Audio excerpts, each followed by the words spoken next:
বন্ধুরা, আপনারা দেখছেন অসাধারণ একটি কবুতর। দেখছেন আপনারা, আমার হাতে থেকে ও ডাকাডাকি করছি। মাশাআল্লাহ, ও হাতে থেকে ডাকাডাকি করে, ওর অনেক রাগ। আর এই হচ্ছে আমার সেই টুকটুকি। দেখুন, ওকে মাছ এখনই চলে গেল টুকটুক দূরে। যাই হোক, এটি হচ্ছে ওর ভাই, এই বেবিটি হচ্ছে ওর ভাই, এই বেবিটি ওর ভাই।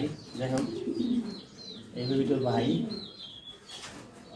এটাকে বেছে দিয়েছিলাম, অনেক দূর থেকে চলে আসে, তাই আর ওকে বেছি না।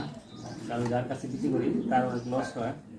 আর যেহেতু তার ফোন নাম্বারটা আমি রাখিনি, যার কারণে সে আর খোঁজখবর করে নাই। অনেকদিন পরে এসেছে, যেহেতু 1 বছর পরে এসেছে। যাই হোক, কথা হচ্ছে কবুতরদের যত্ন নিলে কবুতর থেকে আপনারা অনেক ফিডব্যাক পাবেন। আর যত্ন না নিলে শুধু শুধু আপনাদের খাবারের লোকসান হবে, আপনারা আর্থিক ক্ষতি সাধন হবেন। আপনারা দেখছেন আমার এখানে 2টি বাচ্চা, এবং এখানে একটা বাচ্চা, আবার একটা বাচ্চা চলে গেল, এবং আরও বাচ্চা রয়েছে। আমি আস্তে আস্তে আপনাদেরকে এগুলি দেখাবো। যাই হোক, এটি হচ্ছে ভালোবাসারই একটি নিদর্শন। কারণ আমি ওদেরকে অনেক ভালোবাসি, যার কারণে ওরা আমাকে ভালোবাসে। আপনারা দেখুন, ও আমার হাতে থেকে ডাকাডাকি করছে, আমাকে একটু আগে কাম দিয়ে দিল।